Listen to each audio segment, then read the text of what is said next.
Good morning, and here we are yet again for yet another lovely session of MENG 3310 Fluid Mechanics. Alright, so we're now in chapter 4 of the text, and we're going to be looking more about Reynolds transport theorem, looking at things like things like flow fields, control volumes, all of this good stuff. So what I want to do today is I have a few objectives for this portion of the lecture. One I wish to, and also for the next portion on Friday. One, I wish to define a control volume, what that means, and also describe and apply Reynolds transport theorem. So I'm going to introduce some concepts today, go through a few examples, and then perhaps work through some more examples on Friday is what I'm sort of intending to do today. So first of all, let us discuss what Reynolds transport theorem is. Reynolds transport theorem. So Reynolds transport theorem. What does this mean?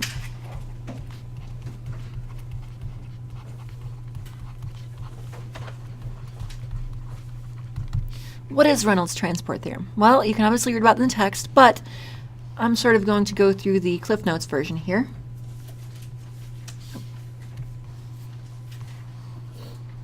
And the book will obviously do a more thorough job of explaining it. Okay, so first of all, it's an analytical tool.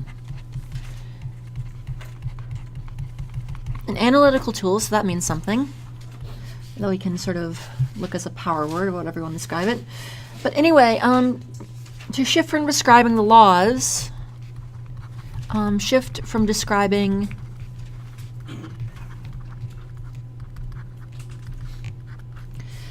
the laws governing fluid motion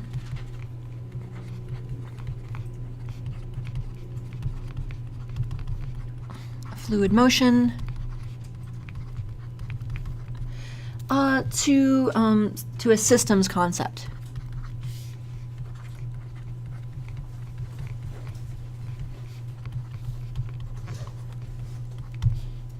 So previously we were looking at the laws governing fluid motion, things like momentum, acceleration, forces on an individual particle, etc. But now we're looking at a fluid as a point of view from a system. Now, system is one of those dangerous words in engineering. It's something that appears in many different places, and it can have many different meanings. So what do we mean by a system? What might a system mean? How does this actually work? Well, system is used often in engineering. And it can be somewhat vague, so we do have to be careful with this. But, and for a broad enough definition of a system, I mean, my cat could be a system. Literally, I could describe my cat like, okay. So, but it's, for example, if you defined a system as, say, I don't know, can anyone come up with a definition for an engineering system or just a system?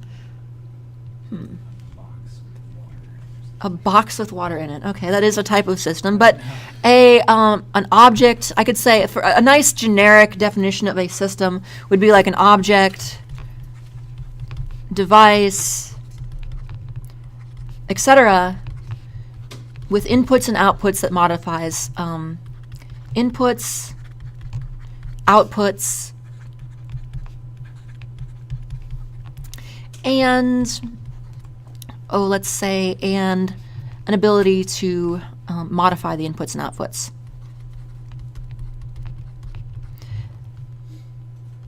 Or I should just say inputs and outputs even, would probably be a more generic version of a system. And this is the kind of, so I'm going to provide a more specific fluids definition idea of a system, and this is just sort of a generic engineering idea of a system. But again, what's the problem with this? This is kind of vague, and we want to deal with something more specific. So an object, device, etc., with inputs and outputs. So maybe that I could say that, inputs and outputs. This is kind of what we think of. The word in system gets used a lot in engineering. And if I were to try to actually pin down an engineering definition of a system, I might have to use something as broad as this. But again, even my cat meets the definition of a system. So if I have my cat here, my cat is not orange, but I could have an orange cat. So I have my cat. Let's look at my cat from a systems approach. I am very bad at drawing cats. Little stubby legs here. Okay, how is my cat a system? Well, what kind of inputs does it receive? Well, it receives inputs of, let's see, it has sensory input. And you don't necessarily need to write all this down. I'm just illustrating how broad the idea of a system can be in engineering, and why we have to be careful with using the word system. It can have sensory inputs. It can see things, hear things, interpret things. It can have, obviously, food input. And those are the main inputs for a cat: sensory inputs and food input. It will eat things. It will interact with things. It experiences touch, taste, sense, smell, all the standard senses. The outputs are behavior. It will interact with its environment. It will interact with humans. It will interact with other cats, and it obviously has data processing ability. It has a brain. It can process things. And the other output, of course, is well, whatever goes in the litter box. We don't need to talk about such things. But anyway, the point being that we have to, all I'm really trying to illustrate here, I'm not trying to make my cat be some grand engineering design, but the point being that we have to be careful with the word system, because I have literally just defined my cat as a system and illustrated how we could view a cat from the point of view of systems analysis. So system is kind of a dangerous word. I can literally consider my cat a system. So we want something a little more specific. So the definition I'm going to use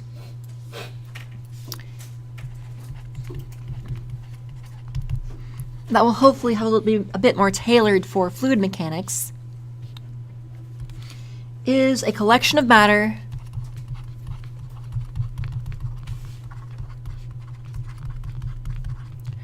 molecules, etc. Molecules, etc. Etc. And it's the same atoms or molecules or fluid particles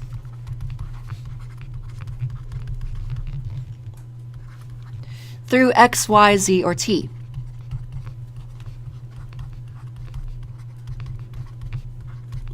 And it's a specific known quantity of matter.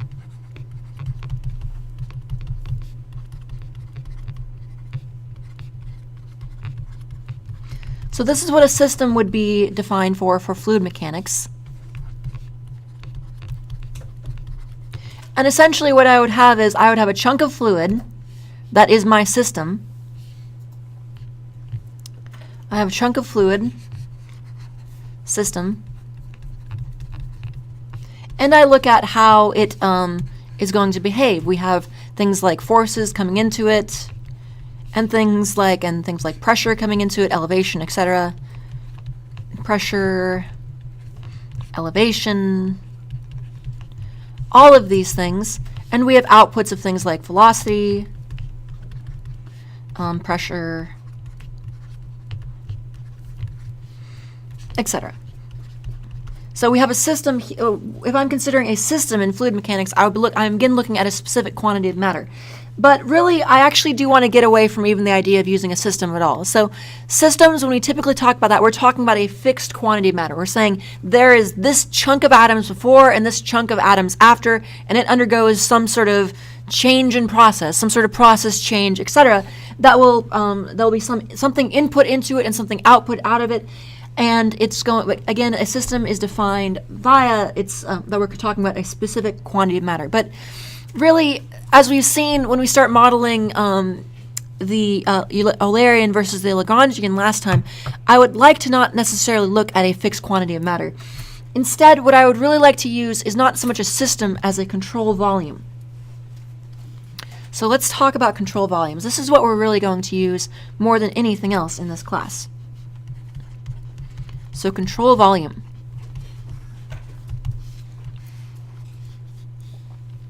A control volume is something, it's kind of defined by its right in the name. So it is a volume of space through which fluid may flow. A control volume is a volume of space through which fluid may flow. Through which fluid may flow.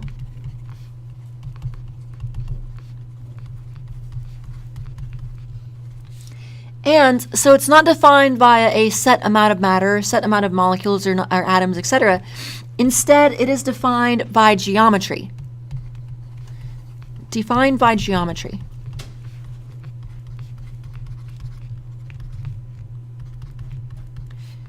And it is independent of mass.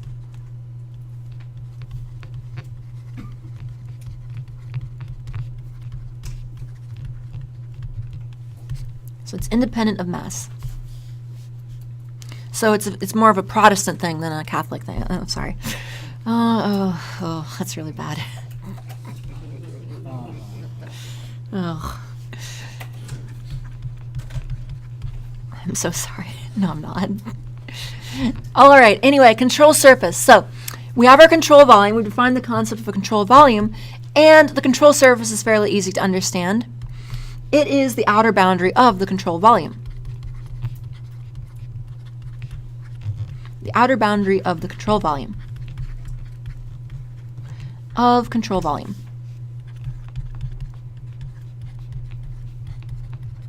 It's going to be the outer boundary of the control volume.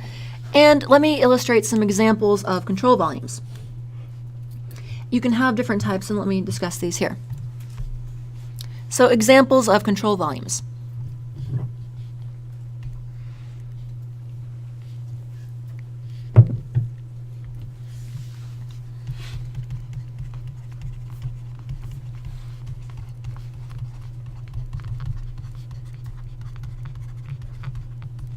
Well, we have a couple.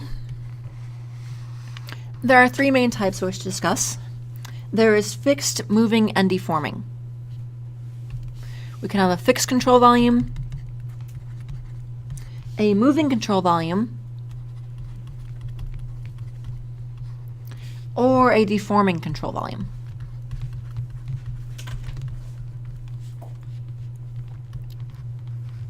So for example, let's say we had a fixed control volume, and maybe this would be, for example, a pipe that is going to a narrower diameter.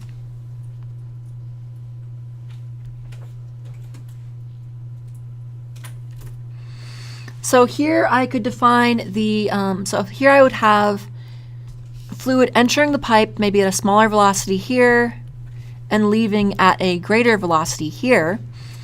And I could define my control volume as the transition zone itself. So I could draw a box around this. And I'm discussing this in very generic terms right now, but when you're doing this in actual problems and such, and actual analyses, you're of course doing this in a more numerical, actually, you're doing this more scientific way than just a sort of vague thing that I'm doing here, and we'll see some of that. But here, with a fixed control volume, the control volume is fixed at the diameter change. At the diameter change. And what I say by control volume, what I'm going to be looking at is, I'm going to be looking at the matter that is coming in and the matter that's coming out. I can look at the energy that's coming in, the energy that's coming out, or more importantly for this class, the momentum that is coming in and the momentum that is going out. So think about this for a second. When I say a fixed control volume, you know that there is going to be this is going to have a lower velocity here than here, right? It's going to have a lower velocity here than here. Now we may look at so the question then is, this fluid, if the same amount of mass is flowing in here and here, the fluid has to have a greater momentum here than here, does it not? So in terms of conservation of momentum, we'll have to look at that, and we'll have to look at how the forces balance, and we'll consider the pressure. So we'll also consider the pressure on the boundary here and here. But often the transition zones, or at least, especially when you have like a bend in a pipe, that bend will require a restraining force. That bend you'll have to put on a strong bracket or something because of the conservation of momentum. If you have, say, a U-bend, and we'll look at this more in later classes. But if you have something like a U-bend and fluid is coming in one way and out the other, and there is, say, no change in pressure, the only way that thing can actually, initially you have all the momentum going to the right, and afterwards you have all the momentum going to the left. Well, that momentum has to come from somewhere, and where it comes from is a reaction against the Earth. And so this U-bend here is going to be bolted to the ground ultimately, and the only way that fluid is able to change direction is the same way you're able to change direction. You push off against the Earth, either directly on the ground or in a building against the ground, etc., etc. And so that's the kind of thing we'll consider. I could also have something like a moving control volume, and a good example of a moving control volume would be something like an airplane jet engine, the jet engine of an airplane. So I'm going to draw a very poorly rendered wing here. So say we have the wing of an airplane, and hanging below this, I have a jet engine. A simple, or not really simple, but a jet turbine engine. And as you already know, I cannot draw, so here you are. So this is going to look a lot like my pipe change diameter, but it's different because it has lines here. That means it's a turbine. And in fact, it's you can really tell it's a turbine because on the side of it, it has it's going to have stamped, let's just say, Turbine Co. There we go, Turbine Co. You can tell it's a turbine because it says Turbine Co. on the side. Just like all jet engines are made by the famous Turbine Co. Sure. Anyway, so again, you'd have the same kind of thing. You'd have matter coming in and matter going out. You could analyze the change in momentum, etc. But the control volume this time would be different. The control volume would be drawn to, or the control surface would encompass the jet engine. And we could look at the fuel that's entering in from the fuel lines, and the air that's entering in from the front, and the air that's leaving, along with the exhaust that's leaving from the back. All of these things. But here the control volume was fixed. It was not moving whatsoever. Here it's moving, but it's moving it's moving with the plane. So it's at rest in relation to the plane, but it is moving with respect to the air around it. So it's moving with it. So we'll have to consider that movement when we analyze things. CV moving with jet engine.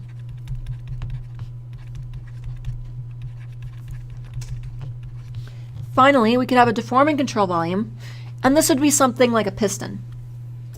Would be a good example of a deforming control volume. So say you had a piston,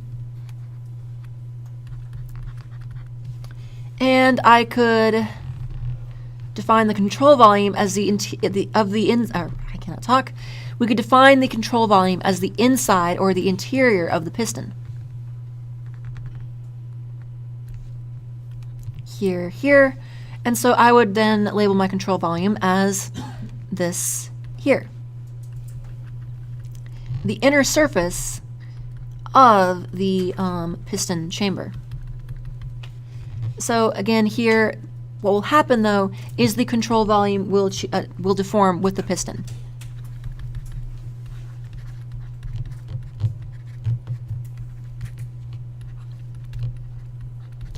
Another example would be something like a balloon flying through the air. You could analyze, that would be a lot more complicated to analyze because the deformation would not be nice and linear like it is here. It would be necessarily be much more complicated, but you could conceivably still use a deforming control volume for that. Okay, so let's talk about this then a little bit more. So let's talk about control volumes.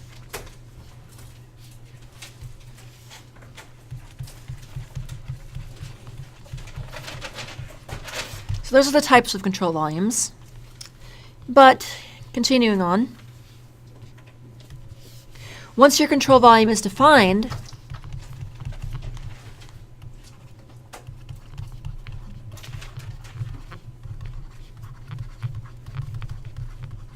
it is used to analyze flow rate of a quantity. The flow rate of a quantity, or the flow of a quantity.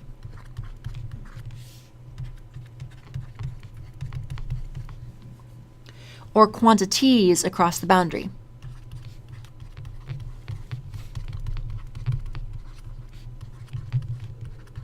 Across a boundary.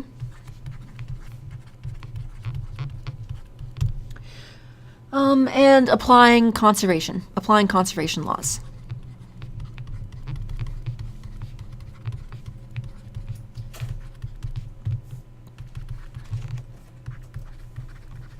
So let's discuss some types of conservation laws that we might look at. There are many conservation laws that we will use in fluid mechanics, and some examples would be something like the conservation of mass.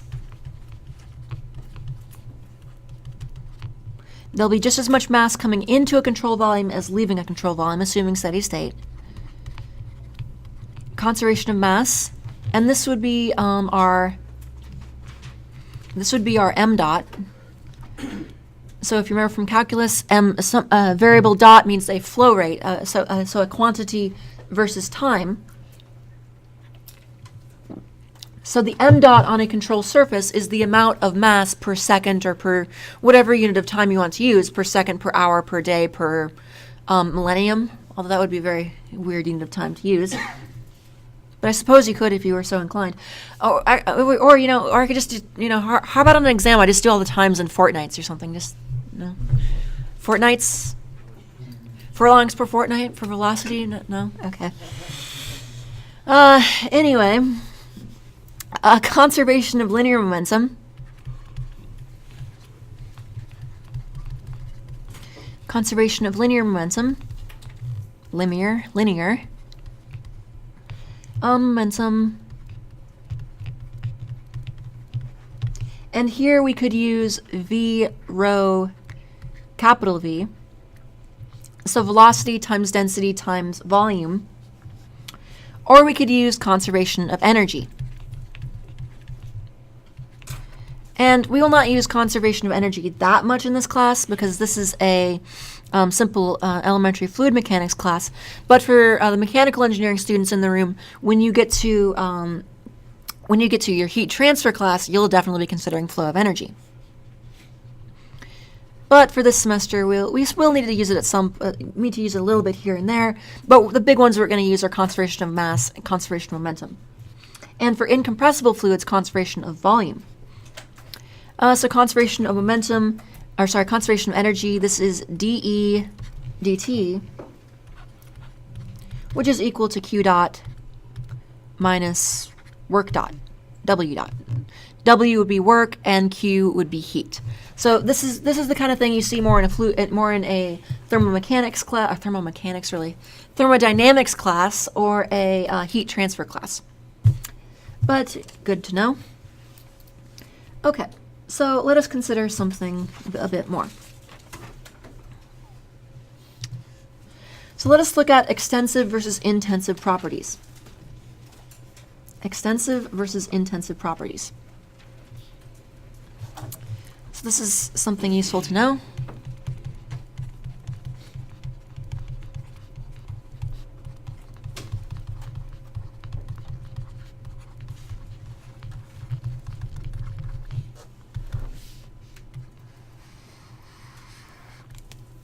Extensive versus intensive properties. Skip slides. Okay. So all of these can be changed into a rate of time relationship. So I mentioned that we had a set of quantities that will be conserved. Things like m, v rho v, velocity times density times volume, and e. And if I take the derivative of these with respect to time, what will I find? Well, we produce a set of values.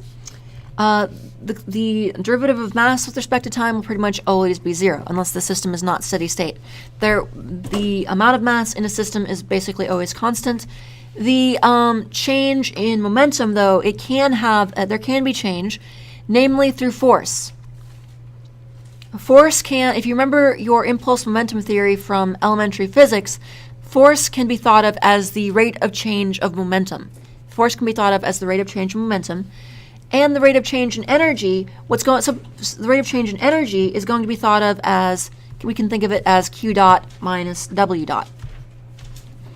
So each of these, it can be thought of as these things are changing with respect to time, if they are, what is causing that change?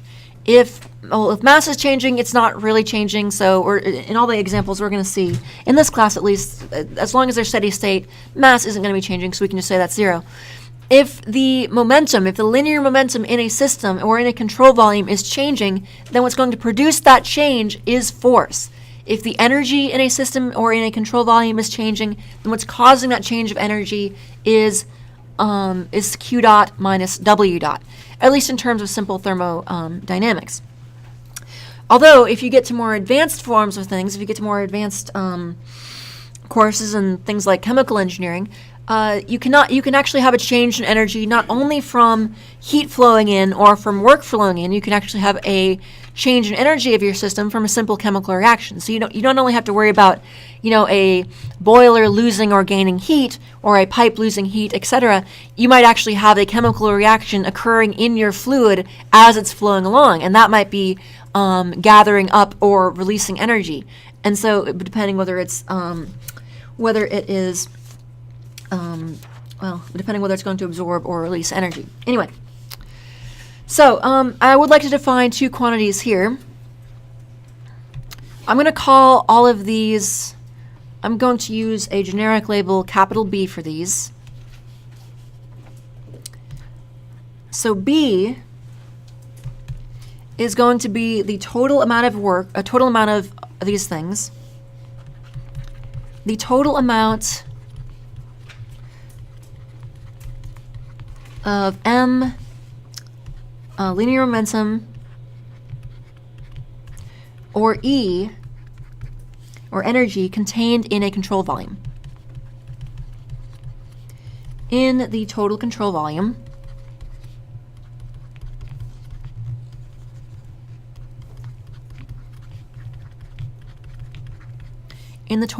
volume, it is an extensive property. So this is an extensive property.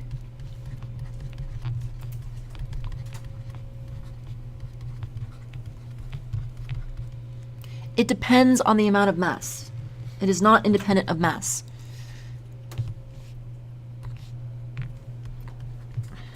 Depends on mass.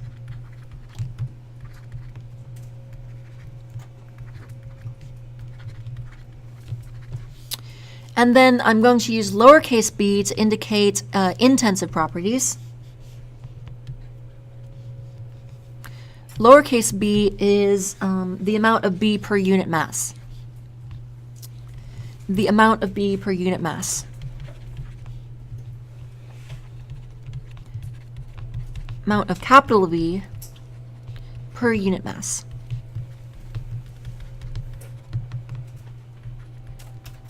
So that means it's an intensive property.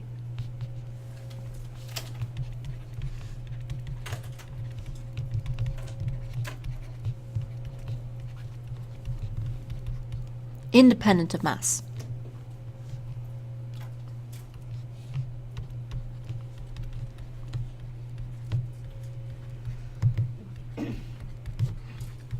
It is independent of mass. All right, so if I create a little table of intensive versus extensive properties here, if I look at B versus lowercase b, which is again B over M, my three conserved intensive properties are M, V, rho V, velocity, density, volume, and then E. And this would be 1. This would be simply velocity, because density times volume is just, if this is kilograms per cubic meter, then, and then if density is, say, kilograms per cubic meter, and I multiply by a cubic meter, then I get just a velocity. So the intensive property of linear momentum is simply velocity. The intensive property of mass is simply 1. and then I could use a lowercase e to indicate mass per unit volume. Okay, and then finally I can see a time relationship. So really what I'm doing today is just going through a few bits and pieces of control volumes, and we'll see how these relate together in this and on Friday. So the time relationship is also important. Actually, let me put that over on the next slide. The time relationship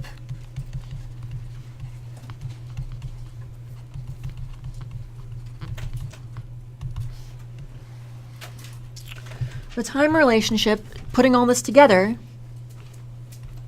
is the d of capital V, or sorry, the d of capital B dt in a control volume is going to be equal to the rate of change of the intensive property, or of that intensive property through the surface of a control volume. Rho B dV through that control volume. So the rate of change of the extensive property is equal to the density times the control volume integral of the density and the intensive property here, and then taking the derivative with respect to time. I know that's a bit hairy, but we'll see how that can work out. Okay, so I believe I have time to work through an example here. Yes, I do. So let me work through a quick example. Actually, I think I'll save this for next time. I don't think I can quite fit this in the lecture period. So basically today I just wanted to do a very brief introduction in some of the quantities and some of the concepts behind control volumes. So control volumes, we're going to have to spend a couple of class periods talking about this, and also Reynolds transport theory. The basic idea is to, again, look at conservation of different quantities, both intensive and extensive properties, with respect to a control surface, and we will look at some examples of how to apply this next time during lecture. So that'll do it for today, and as always, thank you.